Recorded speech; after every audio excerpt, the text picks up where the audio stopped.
After finishing the persistent synchronicity video, which ended with a clip of Richard's Sequoia Sanctuary project, he and I agreed to try an experiment.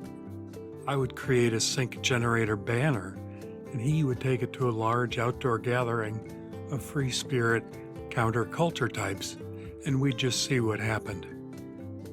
We passed some ideas back and forth, and finally agreed on a design. I'd already purchased the materials, prepped the canvas, and on June 5th, I was prepared to start painting. That night, I started feeling an unusual pain in my head. Within 20 minutes, it grew so severe, I went to the emergency room. When I described the pain and where it was located, the doctors ordered a battery of tests.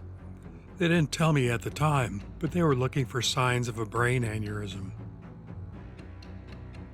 X-rays showed nothing, neither did ultrasound or CAT scans. Oh, those are just my fillings. Fortunately, the pain subsided over the few hours I was there, and they told me they couldn't find any evidence of what had caused it. I went back to painting the sync generator banner and finished it in time to get it to Richard to take to the gathering. Yes, there are sinks. Here he is standing in the kitchen sink he brought along. Get it? Get in sync here? And we made a form so people could tell us if anything happened. Unfortunately, the gathering was cut short that year, and the experiment didn't really get off the ground. Fast forward a few months, and I'm doing some reading and come across a discussion about a possible physical connection to synchronicity that I'd never heard of, the reticular activating system.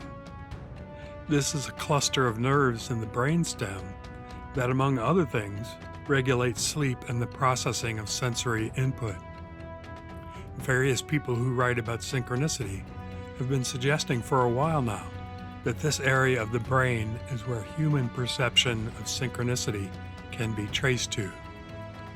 I think you know where this is headed.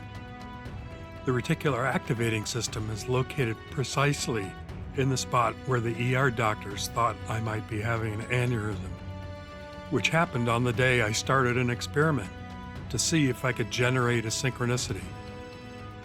Okay, let's think about this. Like all synchronicities, you can't look for a causal link. Just like how the original sync generator painting didn't cause that drone to fly that unusual pattern twice. It could simply be a coincidence that these events coincided. Beginning an experiment to generate a synchronicity didn't cause my reticular activating system to clench up and send me to the ER. Maybe.